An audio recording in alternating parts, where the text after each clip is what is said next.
Welcome to session 3 of our Washington Dual Credit webinar series. My name is Jason Borite with waOSPI. I'm the program supervisor for Dual Credit, and I am going to be one of your moderators today. Joining me in moderator role is Jamie Traggett from SBCTC. So if you see either one of us jump in the chat, that's who's taking care of you today. So just to go through some of our intro slides really quickly before we get to our presentation. The slides and recordings will be available on the Dual Credit Virtual Webinar Series SharePoint page. So one quick disclaimer, based on some feedback that we got from the first 2 sessions, one of the things that we want to remind everyone is that the panelists that we've invited are experts in their local district or area or school. And so based on the questions that you have, those questions may be appropriate for the panelists, or they may be questions that will be better suited to ask your local district or school or college. Also, if you're looking for information on a statewide level, please make sure to feel free to reach out to those state agencies that you work with. And we've got quite a long list of them here up on this slide. Also, we are capturing all of the questions from both the chat and the Q&A sessions. And we as a committee are looking at the best way to answer all of those questions and get feedback to everyone for those questions. So the steering committee, as you can see, lots of different groups are involved in this. As you've probably heard from the first 2 sessions, that this is actually born out of the Washington Council, which is the Washington Council for High School College Relations. They had held multiple dual credit sessions in the past, and the idea was, can we start doing something now at a statewide level where everybody comes together all at once? As most of you probably know, we tried to do an in-person event last spring, but because of COVID, we had to cancel that. But we did want to make sure to continue on the commitment to reaching out to folks in the field and answering questions and having these really important conversations around dual credit. So we decided to have this webinar series, and we want to thank everyone for attending. The attendance has been fantastic. So we thank everyone for taking times out of their schedule to join us for these. Webinar series focus. We're here to provide a framework to plan dual credit strategies with and for local communities. We want to make sure that we are addressing any issues, concerns, or best practices learned from all of the challenges and changes that we faced during this COVID-19 time. And also to create a shared learning community as a foundation for Washington education stakeholders and give us an opportunity to engage with one another and to continue this discussion around dual credit. And obviously, all of the work that we're trying to do here is through an equity lens, especially given all of the events that we've seen this year around social unrest and equity and inclusion that is at the forefront with everything that we are trying to do. So dual credit equity, this is our equity statement. And so as a steering committee, it is our hope that we get to a point where participation in Washington's dual credit programs mirrors those of the state student population in general. And so when we talk about ethnicity, language learners, ability, gender, we want to recognize that when we talk about equity, it is multifaceted and intersectional. Almost no one identifies as a single category, and recognizing how those categories come together and interact is important, and we want to make sure to acknowledge that in this series. All right, so without any further ado, I'm going to hand the controls over to Leslie Lloyd with Spokane Fall Community College. And Leslie, take it away. All right, we are so excited to be with you today to talk about partnerships and collaboration and what we're doing in the Spokane County area to really address equity and inclusion within dual credit. So we'll start with some introductions. I'm Leslie Lloyd from Spokane Falls Community College. I'm our Director of Concurrent Enrollment. My name is Jessica Dempsey, and I am Leslie Lloyd's counterpart at Spokane Community College. I'm Griff Shelley from Eastern Washington University, Running Start. I'm Doug Edmondson from the Meade School District. All right, so we'll start with our agenda. First, we want to go over how and why we really focused on creating better partnerships in our region to support our students. Then we'll talk about how we were able to increase access to dual credit pathway options and increase pathway options in general. We'll do a little overview of how we've responded to COVID, and then we'll really highlight how all of this is addressing the equity inclusion gaps we were seeing in our area. So with that, I want to look at our 2 main goals when we started talking about partnership and building these partnerships. Our very first #1 main goal is to have a focus on equity and inclusion to increase student access to dual credit options. we wanted to make sure that every student, regardless of where they were coming from or what their future goals were, they could easily identify their pathway and be plugged into that pathway with the support they needed. The second goal is to clarify those pathway options. Those of you that work with dual credit at all, you know that these pathways can be very confusing for us as educators, let alone the students and their families who are trying to navigate all of the different programs, whether in the high school or on the college campus. So as we go throughout the rest of this presentation, you'll hear these two goals, these themes come up over and over again, because this was really our focus. So now we're just going to dive into these partnerships, looking at how and why we started partnering. So about 2 years ago, Jessica Dempsey and I took over at the community colleges overseeing the dual enrollment programs. And if you're not familiar with the Spokane region, the Community Colleges of Spokane is a district that has 2 colleges underneath the district umbrella. So Jessica's at SCC, Spokane Community College, and I'm SFCC, Spokane Falls Community College. And while we're part of the same district, the colleges were operating separately. They had different policies, different practices. And when Jessica and I walked through the door, we're getting a lot of feedback from our community partners saying, well, why do you do things differently? Why aren't you doing it the same? Because the community saw us as one entity. So Jessica and I sat down and we really started looking at how can we align our colleges, not just from a perspective that makes sense to us, but how can we reevaluate our processes and build them from a student lens, something that's going to make sense for the student moving through dual credit pathways. So rather than do what we usually do and tweak our processes, we threw the processes out and we started building them again from the ground up. And so what we have now compared to 2 years ago is drastically different, but we're getting a lot of feedback from our K12 partners that has been so beneficial to the K12 experience and the student experience. So as we're building these, we really just looked at it from a time a student enters 9th grade and can start accessing CTE dual credit, to 10th grade, accessing college and the high school, 11th grade, running START, Open Doors programs. How do we want to design this so that students can weave these programs together in a way that best fits them? So we structured our programs that way and then got a lot of feedback from our K12 partners to continue developing. One of the things I want to point out that Leslie mentioned is all dual credit falls under us. It's not separated on our campuses. So Running Start, CTE dual credit, college and the high school, Gateway to College, there's a whole list. They fall under us. And when we reached out to our stakeholders, that also included our university partner, Eastern, who's also on this with us. And one important thing to note, we didn't just design these processes and say, great, it's so much better, we're good to go. We are constantly reevaluating, especially now as things have gone remote. We even just met today saying, we thought this made sense when we started, and now it doesn't make sense anymore. So that constant reevaluating and improving, but continuing to collaborate and make sure processes are as streamlined as possible across institutions. So once we were really aligned as community colleges, then we reached out to the university, Eastern Washington University, and decided we need to build that collaboration because that's our next step.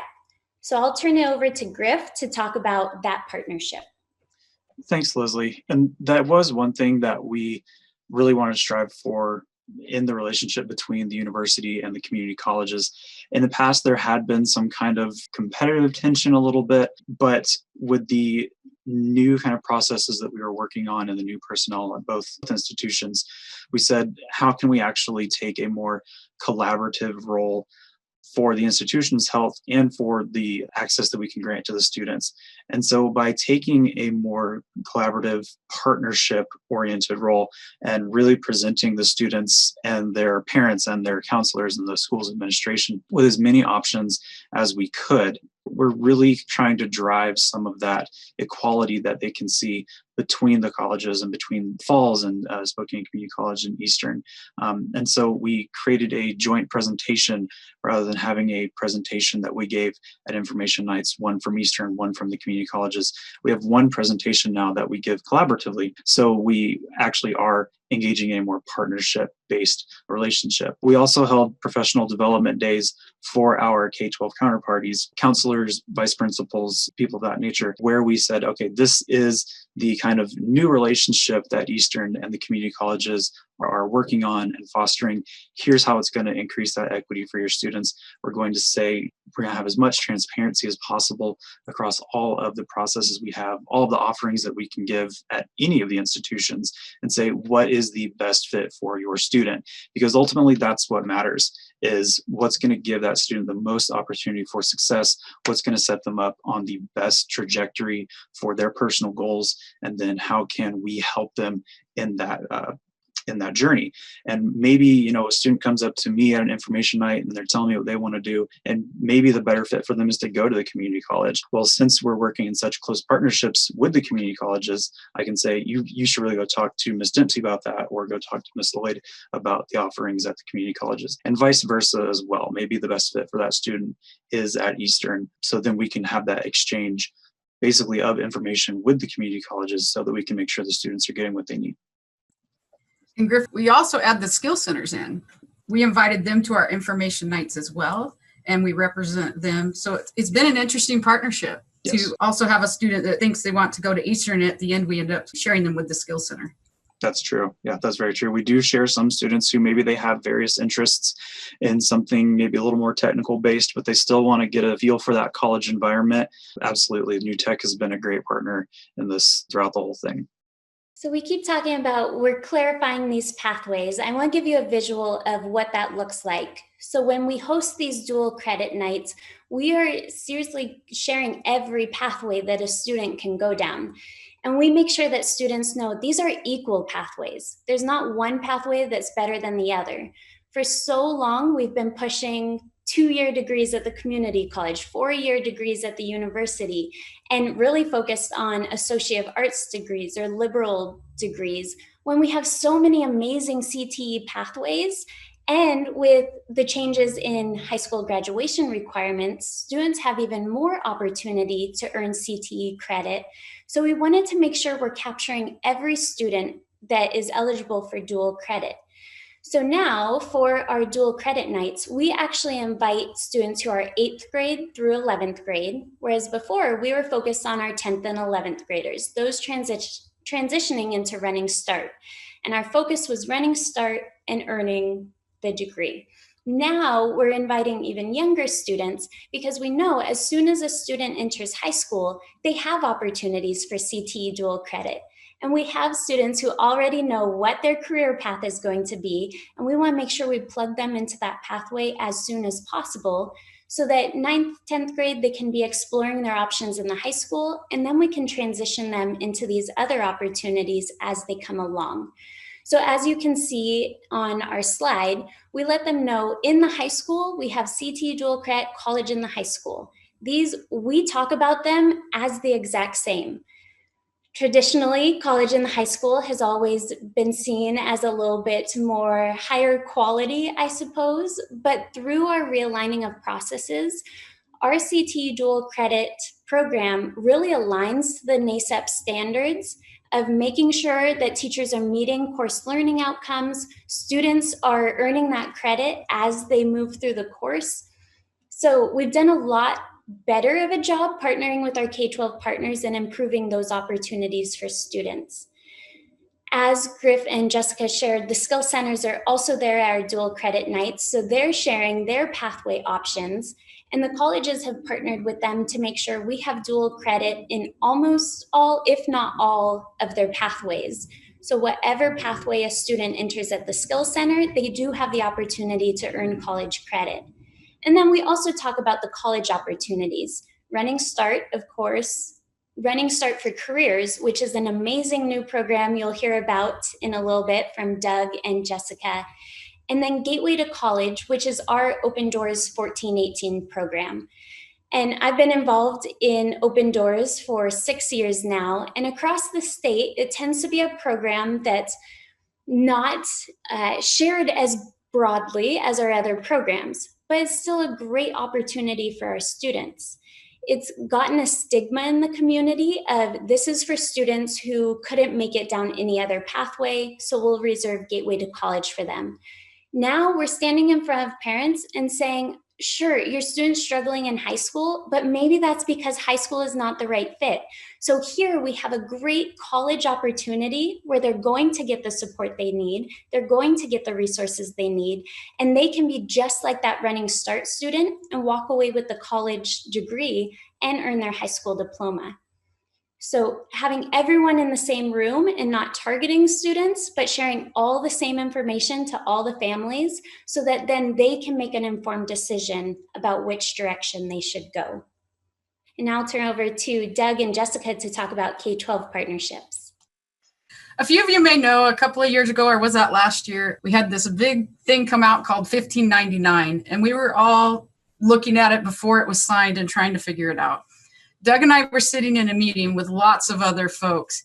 And as they were talking, he's across the table from me. And all of a sudden, we just looked at each other and went, we know what we're going to do. It's this moment where you have a colleague that you're not really sharing words, but your minds are saying the same thing.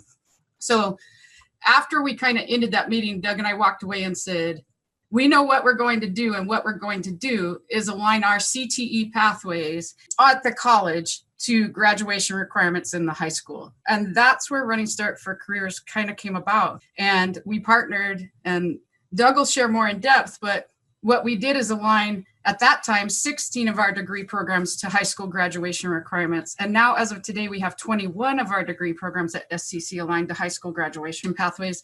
And we have multiple school districts on board.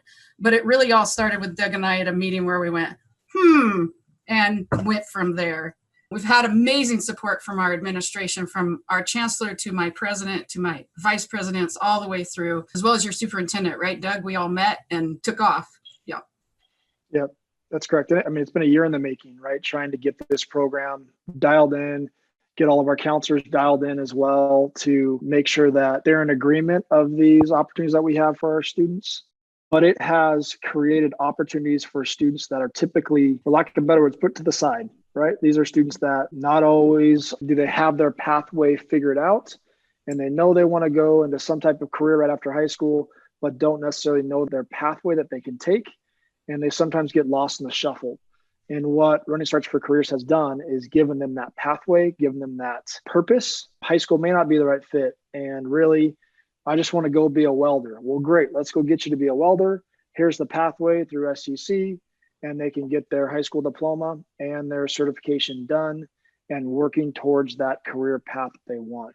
And that's a certificate program for us. That's not an AA pathway. So Doug and I really looked at different options for students and what we could align. Many of you know me. I've been in this field for a long time. And like Leslie said earlier, Running Start tended to target the traditional AA DTA pathway. And we were looking at students that have been told or felt like they couldn't do Running Start. And it's just taken off. It's amazing.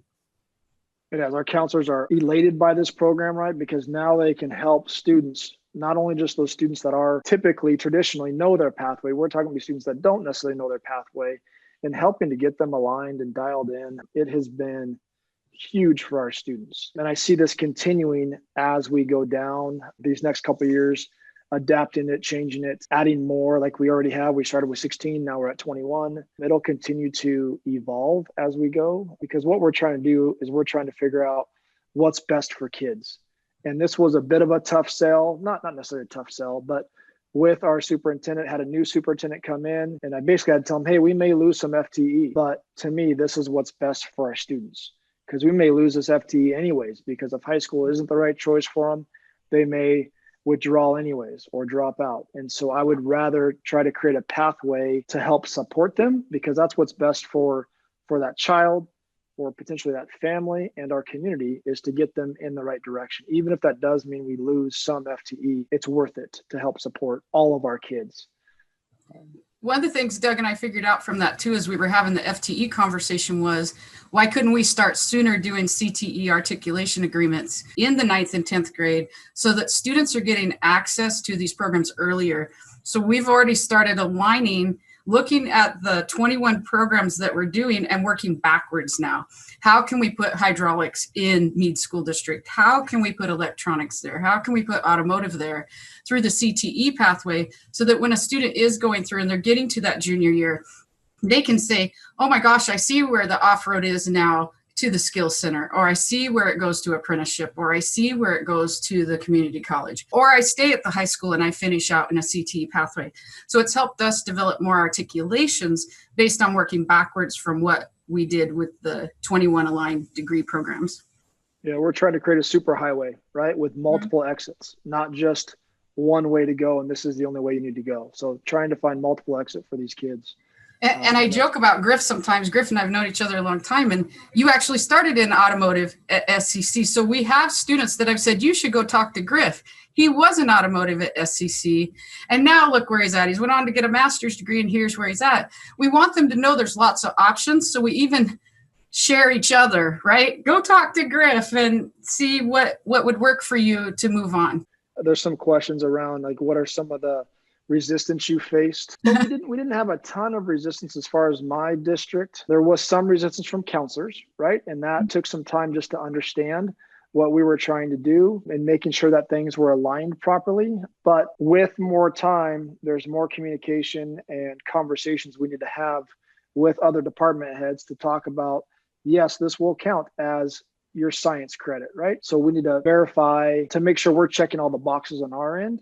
And so with adding new programs, there does come more resistance, but it just really is a communication with them and making sure they understand that we're just trying to support all of our kids. And the biggest piece that teachers think is that it's going to take away from their class size, meaning that we may have to get rid of a science teacher because we're now receiving science credit. Well, we're not talking about our Running Start programs. In our district, we have 300 students that go to the traditional Running Start.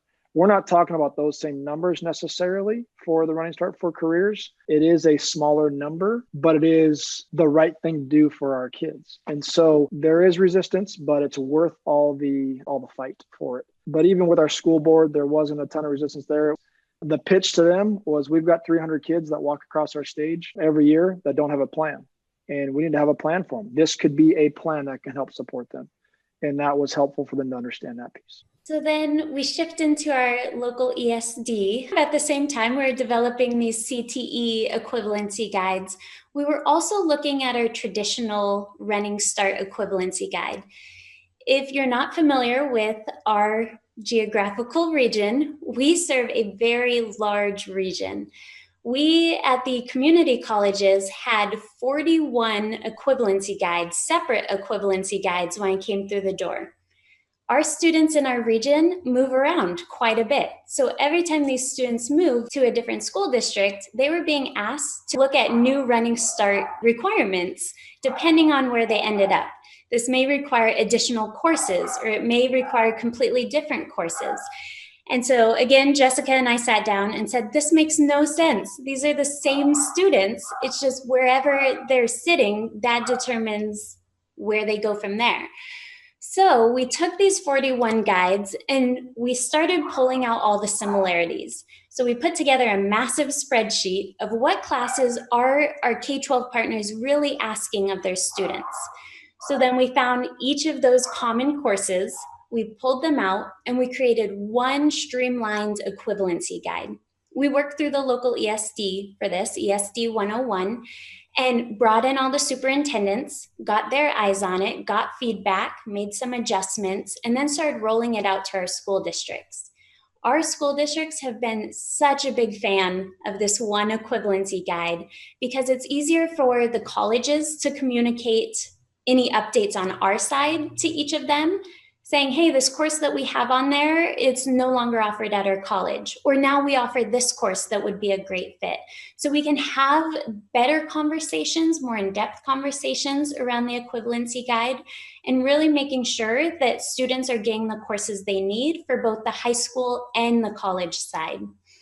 Just to show you really quick what that equivalency guide looks like, This is on our website, so you can go in and take a look. This is unique to our school districts because Running Start FAQs clearly state that K12 local districts can set the equivalency guide.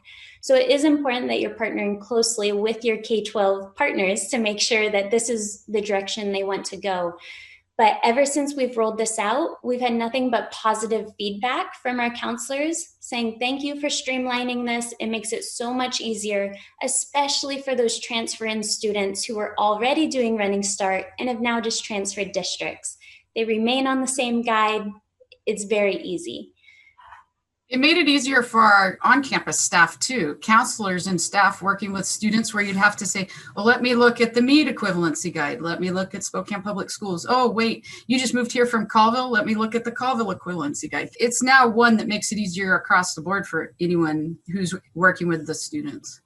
And then we already talked about the dual credit nights we are hosting in our local high schools, but we partnered with the ESD as well to offer one at ESD's site. This was pre-COVID, but we put it through Zoom so that our rural partners could participate as well. Because again, large geographic area, it's hard for us to get out to every single high school when some of our partners are 3+ hours away. So this was the opportunity for high schools to host their own night and have us zoom into their site. Students are getting the exact same information. They're getting all of their program options. And once again, starting with 8th graders. So they're looking ahead to high school and starting to learn about what pathways will be an option once I enroll in high school that next year. And then with partnerships, our ESD has been such a great support, continuing to look at where are opportunities, where our gaps we're missing, because we're all so busy in our roles that the ESD, they're able to look out across our service area and look at where are some potentials for growth in dual credit. So if you aren't working closely with your ESD, you definitely should. We reached out to Mike Dunn, our superintendent of ESD 101, and it's just been a wonderful partnership for us to work with him, with us, Eastern, our school districts, to all come together and create these pathways or equivalency guides or whatever it is as a joint partnership. It's not us and them, it's all of us doing it together. So now shifting a little bit, we'll wrap up talking about our response to COVID and addressing the equity gaps that we were seeing. There were two things we focused on when the COVID situation arose. First was increasing opportunities for students to learn about dual credit. The old model, we host information nights around January, February, students learn about it and they start planning for fall. Now with everything being so up in the air, there were a lot of students who wanted to learn about dual credit opportunities that hadn't attended in January or February. So we wanted to make sure we're getting the information out in as many ways as possible. So that included first hosting weekly info sessions, and we're actually still doing that right now. So every Tuesday at 1 p.m., we open up a Zoom, students register to join us, and we're able to talk to them more one-on-one about their options and help them get plugged in. Once again, this is talking about SFCC's options, SCC's, and when a student says they want a specific program that's only at Eastern, we get to talk to them and get them plugged into the right opportunity there. Or we find out it wasn't really Running Start they wanted the skill center, so we're able to connect them there. So just one time a week, we're able to touch base with students and get them into the correct pathway. For students that aren't able to join the live session, we have pre-recorded those, added captions, and we share that link out with students. So that way they can sit down with their family after parents get off work and look through it, and then email us questions or set up a phone call to meet and discuss. The other thing we looked at was increasing the support for these students.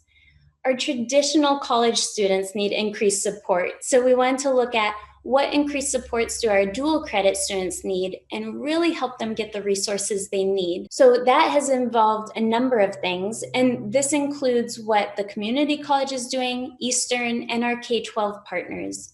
But one thing we shifted to is having virtual office hours where students can just drop in, ask questions, see a face, know that they're not alone in this virtual world. And a lot of times that's all the student needed. They would get very overwhelmed by small things, and just joining the Zoom call and asking their one question, they suddenly felt so much better and so much more confident about moving forward in the program.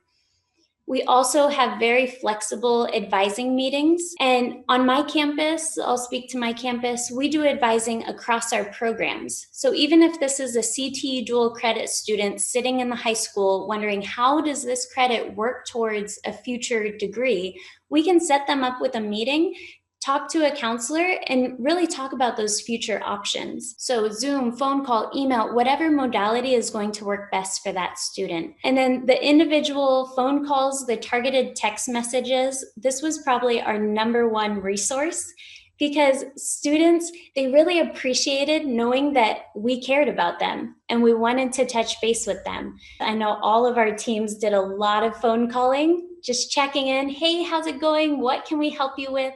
Because students don't know what they don't know, and they don't know who to reach out to. So just making sure we had that gentle welcome of, we're here, we're going to support you.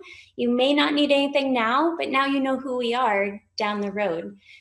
We hosted virtual welcome events. We definitely increased communication with K12 partners. We're communicating frequently about all of our students.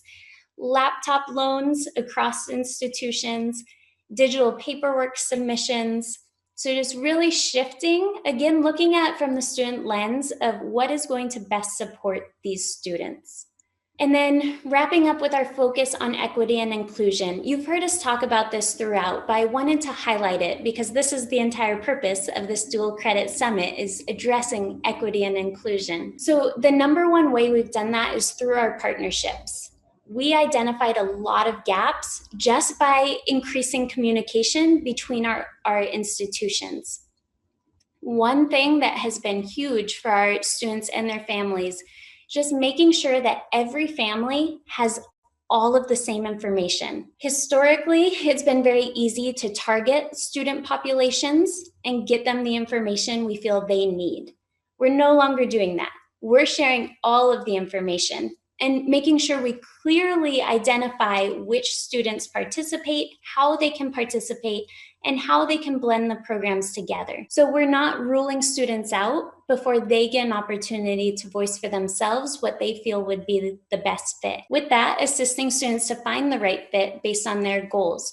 No longer shoving them down a pathway, because traditionally that's been what we think the student needs to do. If a student appears to be a student who should be at the 4-year university, but they're telling us, I want to be in automotive or I want to be in welding, we support that and we help them pursue that through exploring options at the high school early on, and then lining them up with their college degree pathway. And then finally, redesigning those processes and looking at where are we unintentionally harming students just because we're using a process that hasn't been reviewed and revised in X number of years.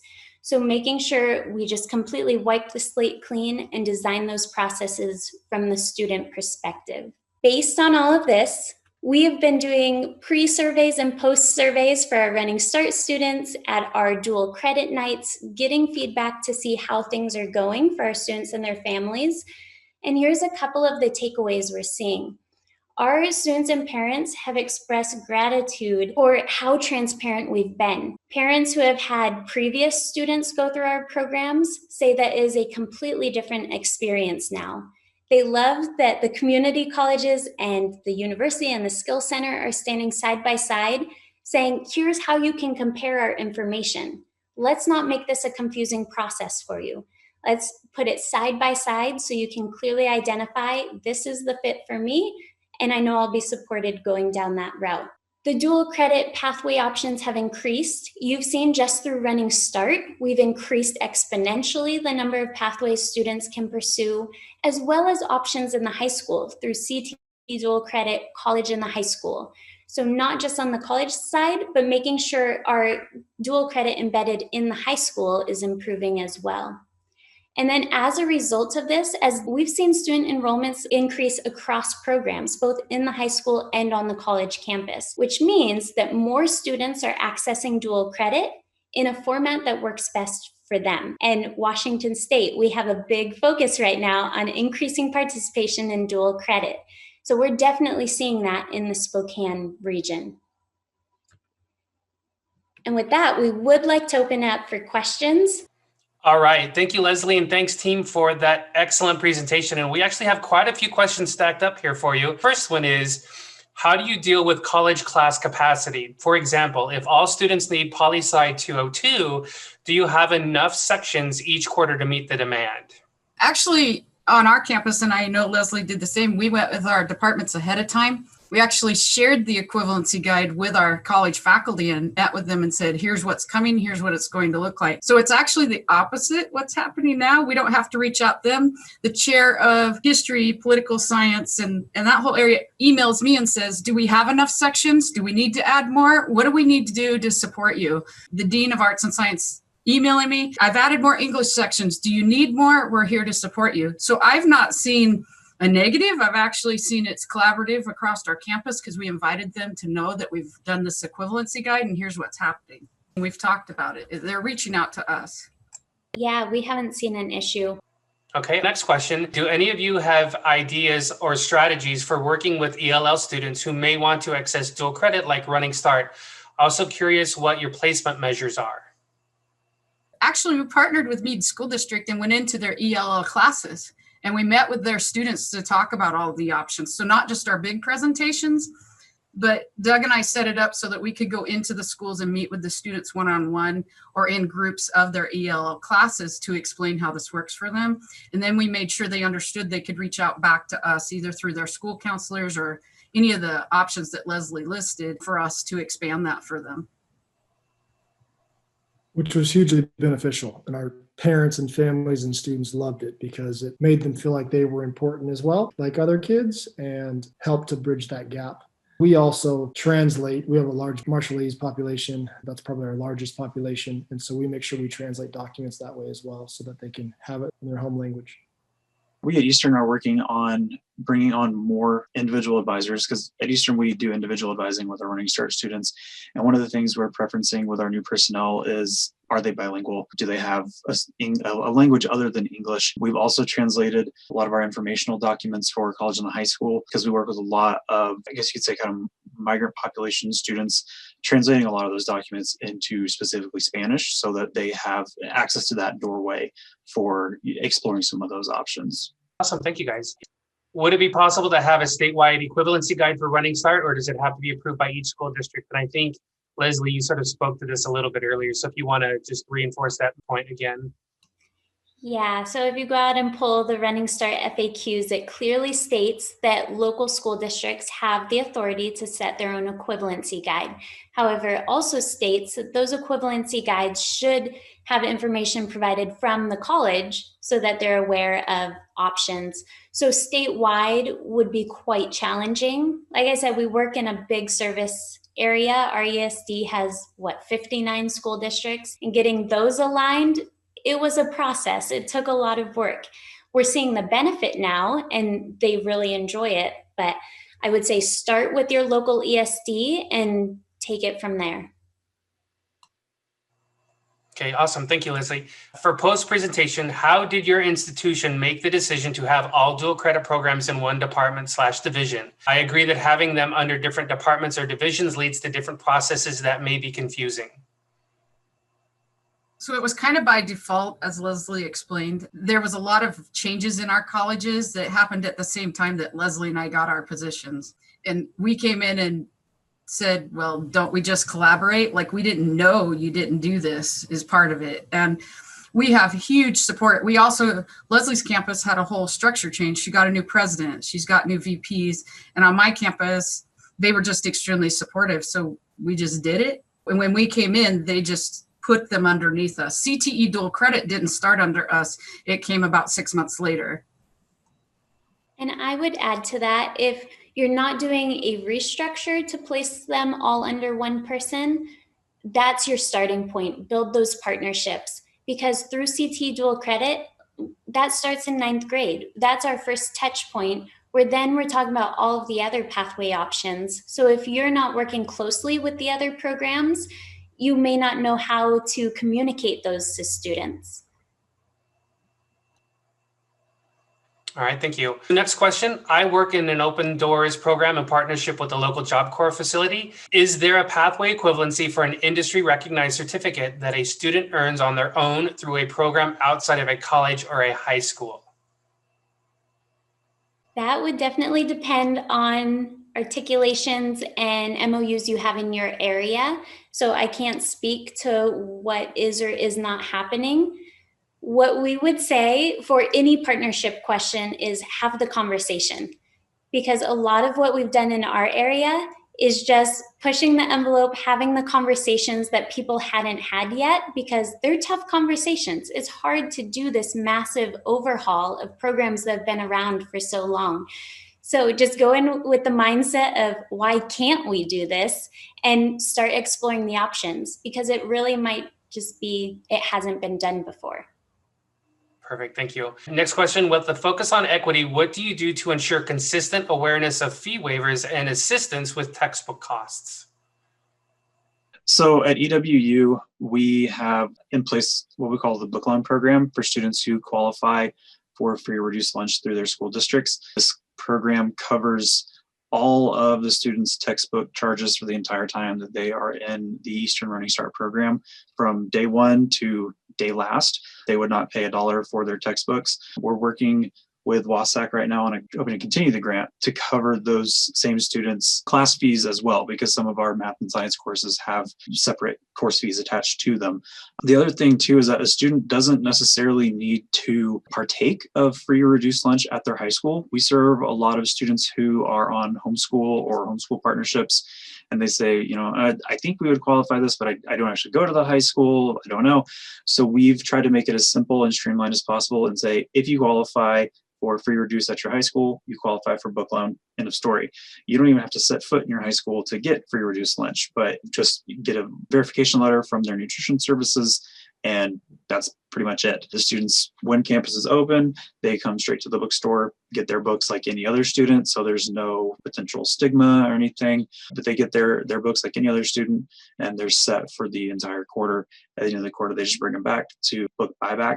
We have that, and just wash, rinse, repeat for every quarter that they're here on campus with us.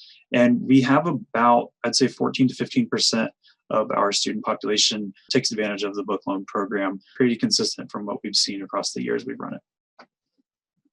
I'm going to separate ours into the traditional Running Start and then Running Start for Careers, which is our other pathways. I'll start with Running Start for Careers. We actually received funding from Metallica, yes, the band Metallica, to support our Running Start for Careers program. So this year, any student who came in and needed additional support, tools, supplies, uniforms, books, that was covered under the Metallica money that was provided.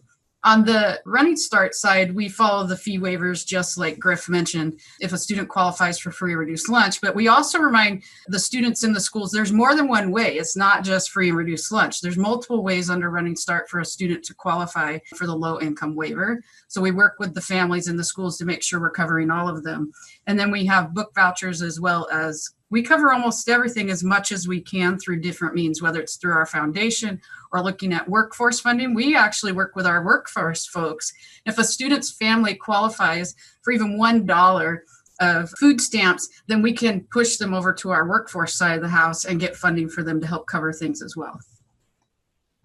All right, I think we have time for one last question, and I think this is an important one, so I want to make sure to hit this one. It got asked a couple of times. Does the Running Start for Careers have the same entrance requirements as traditional Running Start? Great question. The Community Colleges of Spokane is an open doors admissions policy. So if you show up, we're going to admit you, is basically how it works. So we did not change the criteria for Running Start for Careers, because that, again, would cause an equity issue to those students. So if you qualify for Running Start, you qualify for Running Start for Careers. The only difference is if there's a specific thing for a program. You still have to meet all the prerequisites and those kinds of things to go into a program. Nope, you said it well. We just figured it out and trying to do what was best for kids. And honestly, we didn't ask a ton of questions. We just did it and rallied troops beside us. And I mean, to speak to your question about supporting kids that can't afford it, I mean, also, and you said it, but working with local partnerships, and that will continue to grow with industry.